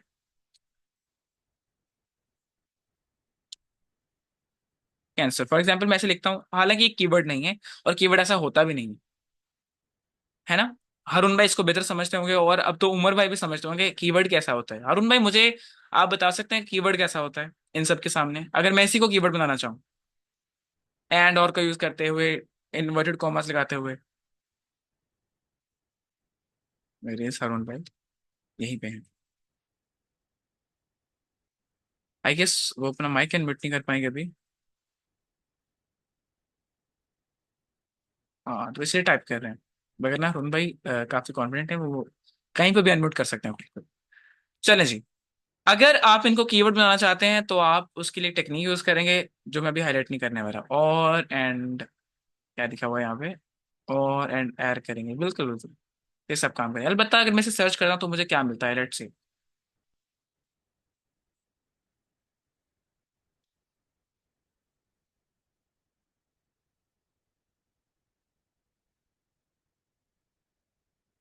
तो मेरी रिजल्ट्स के, मेरी सर्च के अगेंस्ट मुझे कुछ चीजें यहाँ पे मिल गई हैं, ठीक है।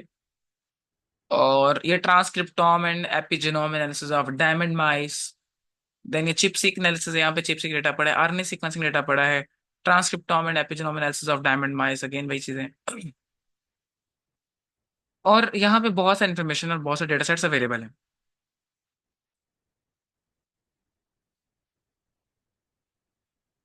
आप किसी एक लिंक को ओपन करेंगे, आप उसके पेज पे डायरेक्ट कर दिए जाएंगे, देन उसके अगेंस्ट आप उसे डाउनलोड कर लेंगे। लेकिन मैं यहाँ पे देखना चाह रहा हूँ कि हमारे लिए कौन सा बेहतर रहेगा। चलिए हम रैंडम कोई भी डाउनलोड कर लेते हैं पहले। This expression could be a keyword only to add coated commerce. जी अरुण भाई, अरुण भाई आप बड़े काबिल बंदे हैं।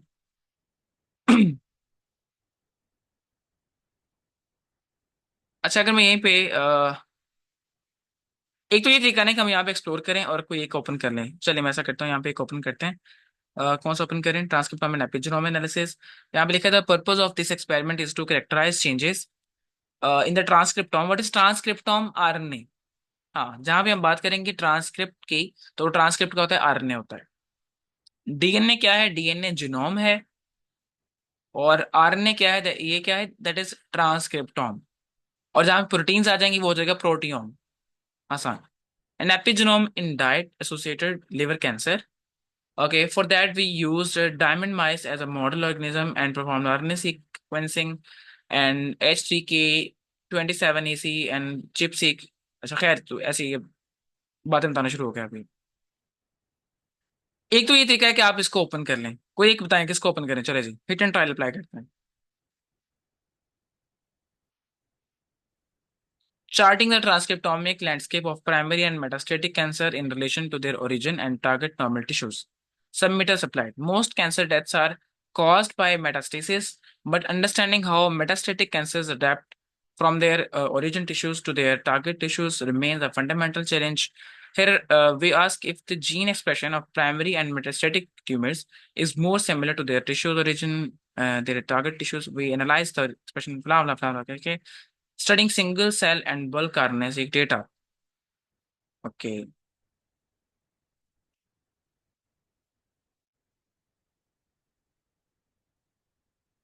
नहीं अभी यहाँ पे नहीं आना यार, मुझे वापस लेके चलो, मैं अभी डिसाइड कर रहा हूँ मुझे कौन सा जिनोम चाहिए। अभी के लिए हम सिंपल कोई भी डाउनलोड करते हैं अपनी प्रैक्टिस के लिए। लेकिन जब हम एक स्टडी प्लान करने वाले, जो मैंने सोचा हुआ है कि भाई हम एक स्टडी करेंगे, अगर हमने काम करना है तो क्यों ना एक पेपर लिखा जाए उसके ऊपर, एक पब्लिकेशन लिखी जाए, ठीक है।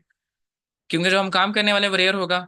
हम एक रिव्यू लिख सकते हैं मल्टीपल जिनोम को कंपेयर करते हुए, लेकिन उसके लिए पहले एक प्रॉब्लम को पकड़ना पड़ेगा। प्रॉब्लम के अगेंस्ट हम डेटा निकालेंगे, सेकेंडरी डेटा, और उसको एनालाइज करेंगे, साथ साथ पब्लिकेशन के ऊपर काम करेंगे, और फाइनली उन दोनों चीज़ों को, अपने एनालिसिस को और अपने राइटअप को मिक्स करके हम एक पब्लिकेशन रेडी कर लेंगे which in the form of review. काफी आसान है। चलें किसी एक पे क्लिक करते हैं, लाइक यहाँ पे आगे charting the transcriptome landscape of primary metastatic. इतना एक तो इतना बड़ा टाइटल डालते हैं, मतलब पढ़ते पढ़ते पागल हो जाए। तो ये मुझे जियो एक्सेशन व्यूअर पे ले आया है कि भाई यहाँ पे आए इसके बारे में पढ़ें। तो यहाँ पे डिटेल्स अवेलेबल हैं। तो ये कब पब्लिक किया गया था? ये पब्लिक किया गया था 21 अक्टूबर 2024 को, मतलब ये रिसेंट है। सी ये रिसेंट है भाई, ये रिसेंट है, रिसेंट। और ये इसका क्या है? GSC number. What is GSC number?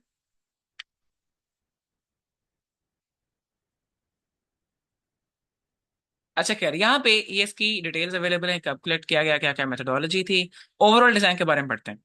RNA profiles of primary and metastatic cancers या cancer were generated by deep sequencing using Illumina. Illumina, अब आपको पता है इल्यूमिना क्या होती है, एक टेक्नोलॉजी है। We analyse 3 biological replicates. अब यहाँ पे बात आती है काम की। हमें हमें इन चीजों को फोकस करना है। जैसे अब यहाँ पे वकार हनीफ साहब ने हमारी पोस्ट पे कमेंट कर दिया था that to get reliable result from RNA analysis you need to have at least 3 replicates. तो यहाँ पे 3 रेप्लिकेट पूरे हो रहे हैं, हाँ जी हो रहे हैं, ठीक है यार, फिट है। तो जब भी आपने आरएनए सीक्वेंसिंग के थ्रू जीन एक्सप्रेशन पे काम करना है, डिफरेंशियल जीन एक्सप्रेशन को चेक करना है, मेक श्योर कि आप 3 रेप्लिकेट एटलीस्ट लें, या 4 लें, या इससे ज्यादा लें, ताकि आपके रिजल्ट क्या नहीं, रिलायबल रहें। और इससे नीचे क्या होगा? धोखा होगा। For each condition, these sequence reads that past quality filters were analyzed at the transcript isoform level with the two methods. Okay, Burroughs wheel liner BW एक लाइनर है, ठीक है, जिन लोगों ने हमारे साथ काम किया हुआ है दे नो वेरी वेल कि BW क्या है, ठीक है। हाई सेट टू क्या है, टॉप हेड टू क्या है, क्वासी मैपर्स क्या होते हैं। तो BW मेरे ख्याल से अगर आपको याद हो एक तरह का क्वासी मैपर है। क्वासी मैपर समझते हैं? और आर क्वासी मैपर्स? रुबाब, उमर भाई, अगर आपने को बताना चाहे व्हाट आर क्वासी मैपर्स, या अलिशा आप बताना चाहें व्हाट आर क्वासी मैपर्स? क्या BW एक क्वासी मैपर है या नहीं?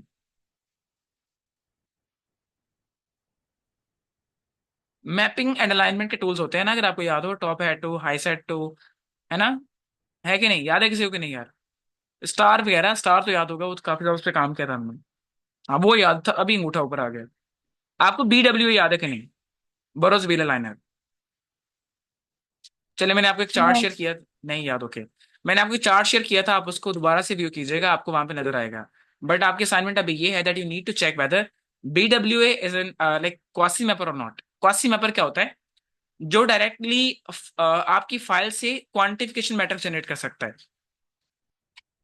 एक वो अलाइनमेंट और मैपिंग टूल है जो आपके लिए सेकंड सैम और बैम फाइल जनरेट करता है, देन आप उसके थ्रू फर्दर क्वांटिफिकेशन करते हैं।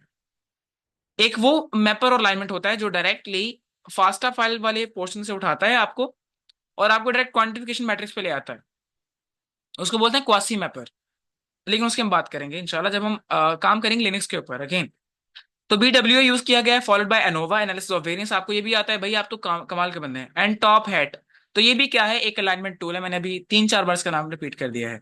फॉलोड बाय कफलिंग्स, तो ये भी एक टूल है। आरटीपीसीआर रिवर्स ट्रांसक्रिप्ट, ठीक है, वो आपको पीसीआर की टर्म होती है। RT Q PCR, quality PCR. Validation was performed using SYBR green and SA. तो ये साइबर ग्रीन एसए क्या है आज, अगर आपको नहीं पता तो एक और माइक्रोबायोलॉजी का कॉन्सेप्ट है, इस पे वेट करें। ये हमारा हमारा टॉपिक है, ये मैं उनके लिए कह रहा हूँ जो बिजनेस वाले यहाँ पे हैं, ठीक है। साइबर ग्रीन वाला एसए जो है, एसए का मतलब क्या होता है? टेस्ट करना। SA means test, examination. तो एक साइबर ग्रीन टेस्ट किया गया है उसकी वैलिडेशन के लिए, क्या वाकई ये चीज अ, इसके पीछे की रीजन है या नहीं है। जो जो एक जीन निकाला गया होगा या कोई काम किया गया होगा, उसकी वैलिडेशन की गई होगी इस मेथड के थ्रू। तो यहाँ से आप अच्छा खासा नॉलेज ले सकते हैं प्रॉब्लम को एड्रेस करने के लिए। अगर आपसे कोई बंदा इंटरव्यू में पूछता है कि भाई बताएं हमें करना है तो कैसे करें सर, अगर आपने 15-20 स्टडीज को पढ़ा हुआ है ना, तो आप डायरेक्टली उसको बताएंगे सर ऐसे ओवरऑल डिजाइन होगा, आप करें इंशाल्लाह आपका रिजल्ट आ जाएगा। एंड विल बी शॉक्ड, भाई उठा लो बंदा काम का है। ऐसे ही है ना। ओके। अब हमें क्या चाहिए? हमें चाहिए ये चीजें देखें यहाँ पे आगे, अब सैंपल डिटेल्स, ठीक है। ये जीएसएम ए सैंपल्स की बातें आ गई यहाँ पे। तीन तीन रेप्लिकेट्स ने बात की थी ना, आपको स्टार्ट में याद होगा। तीन रेप्लिकेट थे, तो ये तीन रेप्लिकेट हैं। और यहाँ पे देखें तो इसका बायो प्रोजेक्ट है। बायो प्रोजेक्ट के थ्रू भी आप डेटा डाउनलोड कर सकते हैं। वो लोग जिन्होंने काम किया उनको पता है, लिनक्स वालों को। लेकिन बाकियों के लिए कि हाँ भाई हमने काम करना है, टेंशन ना लें, है ना। अभी के लिए इन चीजों को छोड़ें, सीरीज मैट्रिक्स को या सॉफ्ट फॉर्मेटेड फैमिली को। यहाँ पे आते हैं डायरेक्ट सप्लीमेंट्री फाइल। अब जो हम स्टार्ट में बात कर रहे थे कि हमें एक क्वांटिफिकेशन मैट्रिक्स चाहिए। क्या आप में से कोई बंदा मुझे बता सकता है कि इन दो में से कौन सी फाइल है जो क्वांटिफिकेशन मैट्रिक्स है?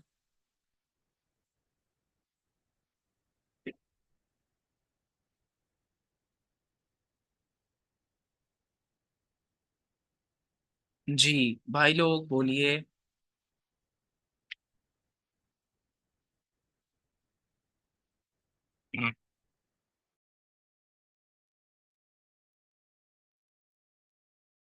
Second one, exactly second one जो है वो हमारा क्या है? क्वांटिफिकेशन मैट्रिक्स है। ऊपर वाला क्या है? वो एक टार जीजी फाइल है, वो एक कंप्रेस्ड फाइल है ना, है कि नहीं। उसमें क्या है? उसमें बहुत सारी शायद रॉ डिटेल्स हैं, इसमें सीक्वेंसिंग की फाइल हो सकती हैं, कुछ भी हो सकता है, आप उसको चेक करें जाकर। तो मोस्ट प्रोबेबली यहाँ पे क्या होगा? यहाँ पे सीक्वेंसिंग की फाइल्स होंगी या रिलेटेड इन्फॉर्मेशन हो सकती है। तो ये पूरा का पूरा बंडल है। आप इसको ओपन करेंगे, आप उसमें मल्टीपल चीजें देखने को मिलेंगी। लेकिन यहाँ पे अगर आप फोकस करें, यहाँ पे 2.2 MB की छोटी सी फाइल है। लेकिन क्या सर ये आप एमबी देख के बता देंगे सर ये तो क्वांटिफिकेशन मैट्रिक्स आप जानी जान है? नहीं, हम जानी जान नहीं है। I know the basic thing. यहाँ पे नॉर्मलाइजेशन मेथड मेथड लिखा हुआ है। और अगर आपके डेटा की नॉर्मलाइजेशन कर दी गई हो तो आपके पास डायरेक्टली क्या निकल के आता है? Quantification matrix. एफपीकेएम के थ्रू इसकी नॉर्मलाइजेशन हो चुकी है। एंड कीप इन माइंड, ये बहुत इंपॉर्टेंट है। Raw data are available in SRA. इसकी जो फास्ट क्यू फाइल्स हैं वो एसआरए में अवेलेबल हैं। किस किस नाम से मिलेंगी? किस नाम से मिलेंगी भला?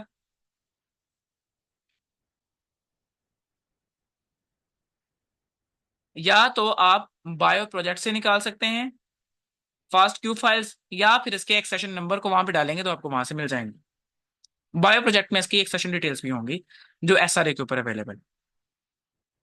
तो ये बेसिकली इटली इटली से डेटा पब्लिश किया गया है, और जिस बंदे ने पब्लिश किया है उसकी इंफॉर्मेशन यहाँ पे दी गई है, ठीक है। ऑर्गेनाइजेशन का नाम यहाँ पे लिखा हुआ है, ये है RIRCCS Regina Elena National Cancer Institute. तो ये उनका डेटा है जो 21 अक्टूबर को रिसेंटली पब्लिश हुआ है। हम इसके ऊपर रिव्यू लिख सकते हैं definitely. I told only for the first hand has some raw data and the second one is clean. Exactly. तो ये सेकंड जो है एक मैट्रिक्स है। अच्छा, इसको डाउनलोड कैसे करना है? अब यहाँ पे आगे नेटवर्किंग के कॉन्सेप्ट। आपको एफटीपी से चाहिए या एचटीटीपी से चाहिए? What is HTTP and what is FTP? Computer networking आ गई जी। आप मुझे सिर्फ एचटीटीपी बता दें, एफटीपी इनका ये ब्रॉडर टर्म, इनको क्या बोला जाता है? ब्रॉडर टर्म में एचटीटीपी या एफटीपी या टीसीपी या एससीटीपी या यूडीपी, इनको क्या बोलते हैं? These are the transfer protocols, ठीक है। हाँ कि ना। आपको किस मोड से डेटा चाहिए? आप याद करें, मैंने आपको स्टार्टिंग में कहा था कि भाई एक वो तरीका है कि मैं आपसे अभी वीडियो कॉन्फ्रेंसिंग कर रहा हूँ, मेरी वीडियो कुछ पार्ट आप तक पहुंच रहा है, कुछ पार्ट नहीं पहुंच रहा, स्टिल आपको इन्फॉर्मेशन तो मिल रही है, आप समझ पा रहे हैं। कहीं पे मेरी वीडियो स्टिल होगी, मेरी आवाज आ रही है, कहीं पे मेरी आवाज आ गई, कहीं पे वीडियो स्टिल हो रही है, ऐसी नहीं, यहाँ पे आवाज स्टिल हो रही है, वीडियो नजर आ रही है। तो ये जो मेथड है चल जाता है, यहाँ पे गुजारा पॉसिबल है। ये डेटा आपको प्रॉपरली नहीं मिल रहा तो आप गुजारा कर पा रहे हैं, लेकिन अगर मैं आपको डेटा की फाइल सेंड करूं जो कि एक प्राइवेट डेटा है, जिसमें बहुत सारी इन्फॉर्मेशन है, अगर वो ऐसे ग्लिच मार के आएगी ना, तो भाई वहां पे मसला हो जाएगा। So you need to specify the transfer protocol, कि क्या आपको डेटा की प्राइवेसी चाहिए, डेटा आप कितना सिक्योर्ड फॉर्म में चाहते हैं। तो मैं यहाँ पे रेकमेंड करूंगा भाई HTTP से मेरा डेटा मेरे पास आ जाए, मेरा डेटा मेरे पास HTTP से आ जाए। हाँ कि ना, हाँ कि ना, आसान है। तो अभी हम आज क्या करेंगे, आज हम एक सिर्फ मैट्रिक्स डाउनलोड करेंगे। Done done done done. तो यहाँ पे क्लिक करना है HTTP के ऊपर, हाइपर टेक्स्ट ट्रांसफर प्रोटोकॉल, और क्लिक करने के बाद ये हो गया मेरे पास डाउनलोड स्टार्ट। और ये किस फॉर्मेट में हो रही है, इसका फॉर्मेट क्या है, फाइल फॉर्मेट .tsv.gz। .tsv का मतलब है कि tab separated values, TSV format है। और जीजी का मतलब कंप्रेस्ड फाइल है। कंप्रेस्ड क्यों है, क्योंकि इंटरनली फाइल बड़ी होगी, और अगर डायरेक्टली ओपन करूंगा तो मेरा पीसी मसले में आ जाएगा, इसलिए ये जीजी फॉर्मेट पे रखी गई है यहाँ पे। और देन इसका फाइल टाइप आगे बताया गया, ये एक TSV फाइल है। तो ऐसी फाइल्स या तो आपको CSV फॉर्मेट में मिलती हैं, या आपको TSV फॉर्मेट से मिलती हैं। और अगर आप लोगों को R यूज करना आता है, आप R यूजर्स हैं, देन आप इसको बिना किसी मसले के अपने R में डायरेक्टली ओपन कर सकते हैं।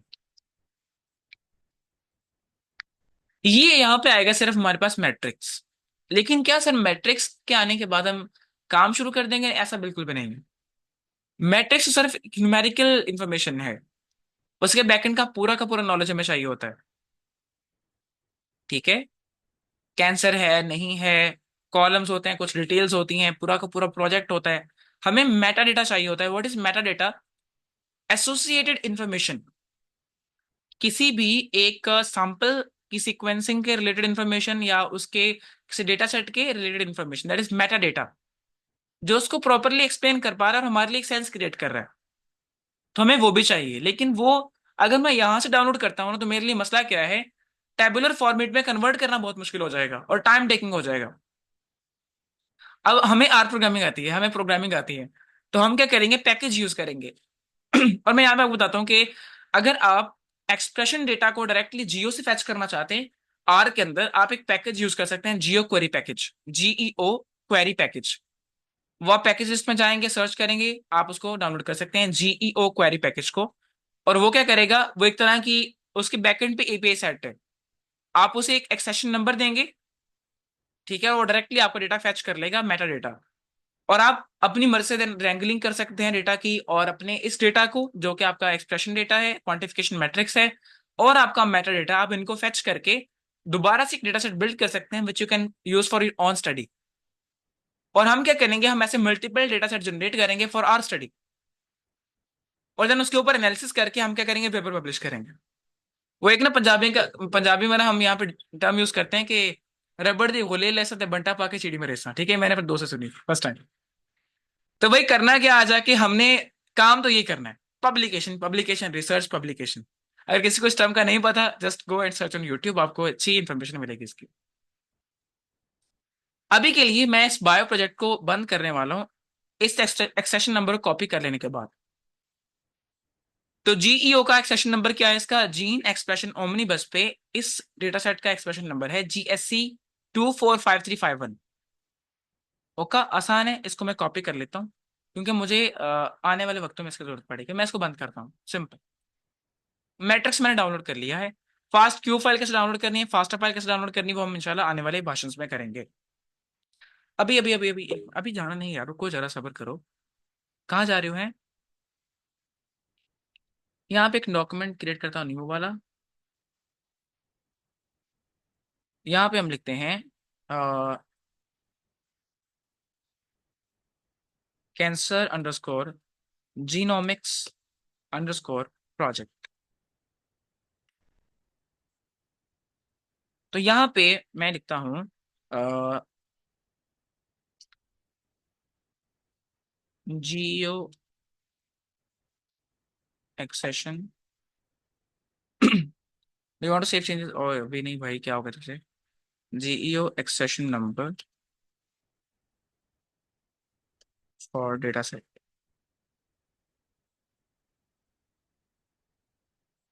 डन सीन है। तो मैं इसके यहाँ पे लिस्टिंग करते जाता हूँ। पॉइंट वन तो मेरा ये रहेगा। रिकॉर्ड मेंटेन कर रहा हूँ ना, ताकि ये चीज़ें भूले नहीं। कंट्रोल एस एंड बंद। सही हो गया। अब लोग कहेंगे भाई आप तो कहीं और भी तो कर सकते हैं, मुझे पता है ऐसा कुछ चूस मारेंगे यहाँ पे भी। क्या कह रहे हैं चैट में? File transfer protocol, advertise transfer, जी जी बिल्कुल बिल्कुल, जी जी बिल्कुल। तो अरुण भाई ने बताया हुआ था यहाँ पे। अच्छा जी, अब मैं क्या करने वाला हूँ, मैं आपको दिखा दूं पहले तो कि मेरी वो फाइल कहाँ पड़ी है जो मैंने डाउनलोड की थी। वो मेरे डाउनलोड्स में होगी डेफिनेटली। और मैं डाउनलोड से उसे उठाकर मैं इसे करता हूँ कट। और मैं इसको अपने हसीब आर वाले जगह पे आकर यहाँ पे हम इसको लिखेंगे। कहाँ पे है हमारा नया प्रोजेक्ट? Computational genomics. और यहाँ मैं इसे पेस्ट कर दूंगा। ओके। आसान, बहुत आसान। तो मैंने इसको फाइल को जो मेरा जीसी फॉर्मेट है वहां पेस्ट कर लिया अपने प्रोजेक्ट में। और अब मैं जाने वाला आर स्टूडियो ओपन करूंगा अब जाकर। R studio. लें जी, ये ओपन हो गया अपना आर स्टूडियो। चल भैया, शाबाश शाबाश।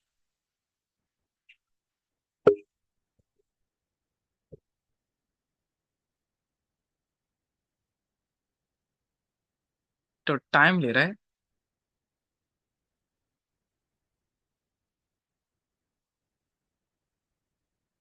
रिमाइंड मी लेटर भाई। फाइल्स पे आ जाते हैं। तो आपको पता है ना ये मुझे कहाँ पे लेके चलेगा? मेरे रिसेंट प्रोजेक्ट में या रिसेंट डायरेक्टरी में लेके चला जाएगा। ठीक है, तो ये मुझे लेके आएगा और यहाँ पे मुझे ये फाइल मिल रही है। 2.2 MB की फाइल। Okay, done scene. इस फाइल को मैं नहीं छेड़ने वाला अभी। इस फाइल को मैं अभी नहीं छेड़ने वाला, मैं इसको स्क्रिप्ट को बंद कर रहा हूँ। ओके। और मैं यहाँ पे एक और स्क्रिप्ट क्रिएट कर लूंगा इनो वेरिएबल के। यार कंट्रोल शिफ्ट एन करेंगे, एक नया स्क्रिप्ट बनेगा। और मैं इसे बोलूंगा कंट्रोल एस के जरिए पहले सेव पे लगाया। Script _2.r। ठीक है। और मैं यहाँ पे कमेंट ऐड कर लेता हूँ स्टार्टिंग पे ही। Working with cancer, cancer expression data, cancer gene expression data set. तो ये हमने स्टार्टिंग में कमेंट ऐड कर लिया है, तो मेरे लिए आसानी रहेगी इन फ्यूचर इसको पढ़ने में। रिपॉजिटरी सेट करता हूँ। अच्छा, पहले तो ये बात है कि भाई ये इंपोर्ट करना ना करना वो अलग बात है। सिर्फ आप अभी सिर्फ ये दिखाएं कि ये जो आपने डेटा निकाला है दिखता कैसा है ये। तो काउंट मैट्रिक्स आपको दिखाना मेरा फर्ज बनता है। उसके लिए हमें टर्मिनल में आना पड़ेगा। आप क्योंकि अभी जीजी फॉर्मेट में है, अनजिप नहीं है, जिप्ड है, पैक्ड है, कंप्रेस्ड है। इसको अनकंप्रेस करना पड़ेगा, फिर जाके इसके अंदर की इंफॉर्मेशन बाहर आएगी। तो टर्मिनल में आके आपके लिखेंगे यहाँ पे gun zip, gun zip. Okay, zip को गोली मार दो, गन जिप। और देन आप फाइल का नाम बताएंगे, विच इज बेसिकली GSC। तो मैं टैब दबा दूंगा यहाँ पे। तो अगर तो यहाँ पे फाइल पड़ी हुई तो टैब दबाने पे उसका नाम खुद ही पेस्ट हो जाएगा, अदरवाइज नहीं होगा। एंटर। तो gunzip is not recognize as an internal or external command operate के प्रोग्राम बैच फाइल। एक सेकंड। तो ओके, एक मिनट इसको हम इसमें क्या यूज कर सकते हैं? Let me check. तो यार मैं यहाँ पे टर्मिनल कमांड लिखे जा रहा हूँ ना, जैसे गनजिप। नहीं, वेट वेट, क्या कमांड हो सकती है इसको? वैसे एक्सट्रैक्ट कर लेते हैं यार। एक्सट्रैक्ट ही कर लेते हैं। Let me remind. क्या कमांड थी पता इसकी, मेरे जहन से निकल गई है। आप लोग चेक करें जरा इसकी टर्मिनल कमांड क्या होती है।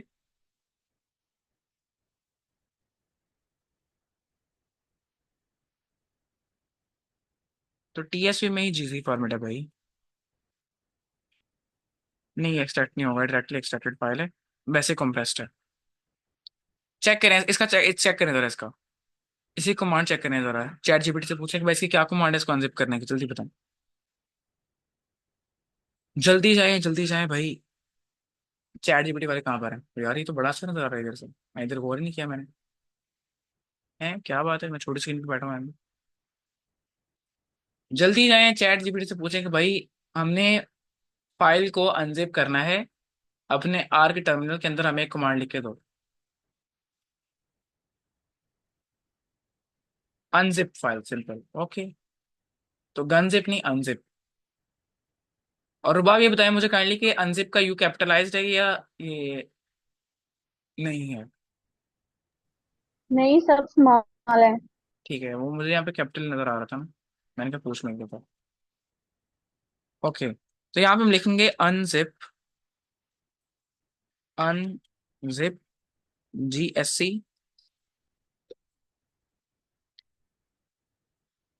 तो जी जनाब, जी बोले। वो अनजिप आप जो बोल रहे हैं जीएस से, वो नहीं आगे आया मतलब कि ये जो चैट जीपीटी ने दिया उसने तो सिंपल अनजिप लिख के आगे हम्म। ब्रैकेट में कहा। हाँ जी, देखे ना, हमें सिर्फ कमांड चाहिए, मतलब हमें एक अनजिप का वर्ड चाहिए था सुनने के लिए, ये लफ्ज चाहिए था मुझे। देख पा रहे हैं आप इसे? मैं इसको बड़ा कर लेता हूँ। ये वाला जो वर्ड है, हमें सिर्फ ये वर्ड चाहिए था। मैं यहाँ जी पे जी वो, जी ठीक। हाँ, बाकी तो फाइल का नाम मैंने खुद ही लिखा है यहाँ पे। वो मेरे प्रोजेक्ट में पड़ी हुई, मैंने टैब दबाया तो नाम यहाँ पे पेस्ट हो गया। डन सीन है। ओके, सिंपल अनजिप कमांड है। और आपकी गनजिप कमांड कहाँ पे काम करेगी? लिनक्स टर्मिनल में काम करेगी या मैक टर्मिनल में? एलएस करता हूँ मैं यहाँ पे। तो एलएस करने पे मुझे अभी भी ये जीजी फॉर्मेट नजर आ रहा है भाई। तो end of central directory signature not found, either this file is not a zip file or it constitute one disk of a multi-part archive. In the latter case, central directory zip file comment will be found in the last disk. Okay, unzip, cannot find zip file। ओहो ओहो हो, ओहो हो, इसको zip file नहीं कहना चाहिए। आप इस फाइल का नाम दें, चैट जीपीटी को बोलें कि इसे हमने, यार एक मिनट रुकें जरा। अगर मैं इसे,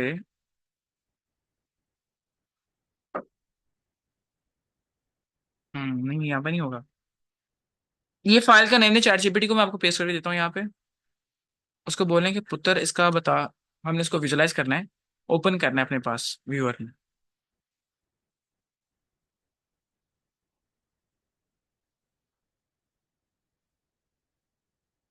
सॉरी, मुझे याद है टर्मिनल से मैंने कंट्रोल से कॉपी नहीं कर सकता, तो यूं कॉपी होगा। लें जी, ये फाइल का नाम लें, चैट जीपीटी को बोलें कि भाई इसको हमने सिंपल टीएससी फाइल में कन्वर्ट करना है, और हमें इसकी कमांड दे दें आर के लिए, टर्मिनल के लिए सिंपली। ओके, रुबाब ने हमें कुछ भेजा यहाँ पे, रुबाब का चेक करते हैं। तो भैया भैया भैया, to unzip a file in R, you can use the unzip command function, which is part of the base R package shell। Okay, तो ये R के अंदर लिखने को बोल रहा है basically.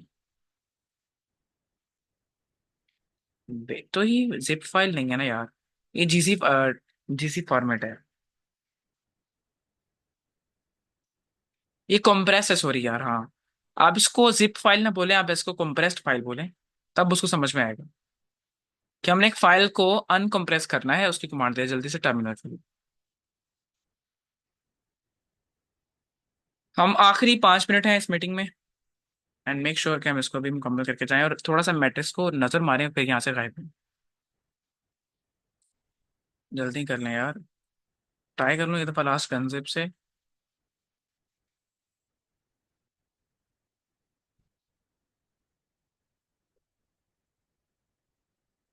Is not recognised as an internal function. मैं यहाँ पे देखूँ गनजिप, नहीं, टर्मिनल में ही काम करे। कर लेनी यार चेक, है मैं खुद ही चला जाऊँ चेक करने के लिए। ये एक पैकेज का बता रहे हैं, कंप्रेस फाइल को डिकम्प्रेस करने के लिए। नहीं, ये टर्मिनल सिंपली हो जाएगी ना, आप उसे कह रहे हैं कि टर्मिनल से करना है हमने। यही कमांड दी है मैंने उसे। चलिए आप पैकेज का नाम बताएं कि क्या, कौन सा पैकेज बता रहे हैं? R.utils। और यूटिल्स मेरे पास चल रहा है अभी यहाँ पे।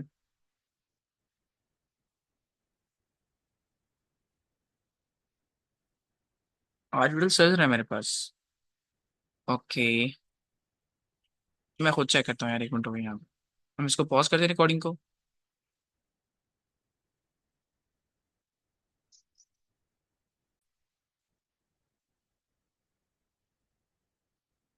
ओके जी, तो हमने इस फाइल को अनकम्प्रेस कर लिया है इनटू टीएसवी फॉर्मेट। और टीएसवी फॉर्मेट को अभी मैंने क्लिक करके लोड किया है, तो ये भी यहाँ पे लोड हो रही है, टाइम लग रहा है। और ये टाइम इसलिए लग रहा है क्योंकि ये फाइल बहुत बड़ी है। और अगर आपको इसमें लोड होते इसको लोड होते हुए 2-3 मिनट लग भी जाएं तो हमें कोई मसला नहीं है। आप लोगों ने कोई जल्दी नहीं करनी। और समटाइम्स तो ये होता है कि भाई अगर आपकी फाइल ज्यादा हो तो आपके आर को मसला बन सकता है। मुझे नहीं पता कि मेरे आर को मसला बनने वाला है कि नहीं। सो मेक श्योर कि आपके पास एक्स्ट्रा स्पेस है, आपके पास रैम अच्छा है, तभी आप ऐसे ही टास्क परफॉर्म करें। अदरवाइज आपको दिक्कत रहेगी, क्योंकि यार आप छोटे डेटा पे काम नहीं कर रहे। जी हरुण भाई।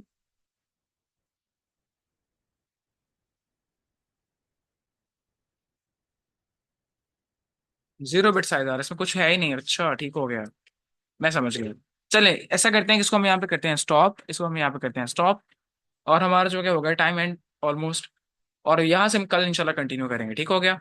हम इसको वापस से एक प्रॉपर टीएसए फॉर्मेट में कन्वर्ट करते हैं। और देन हमारा जो बाकी काम है काउंट मैट्रिक्स को समझना और इसका मेटा डेटा फैच करना जियो से डायरेक्टली यूजिंग जियो क्वेरी पैकेज, वो हम कल करेंगे। जल्द से थम्स अप करें ताकि मैं इसको फिर यहाँ पे खत्म करूँ। क्या बात, क्या बात है यार, शागिर्द। चलें जी, इंशाल्लाह आपसे मुलाकात होती है कल के भाषण में, और इसी भाषण को मैं यहाँ पे कर रहा हूँ एंड।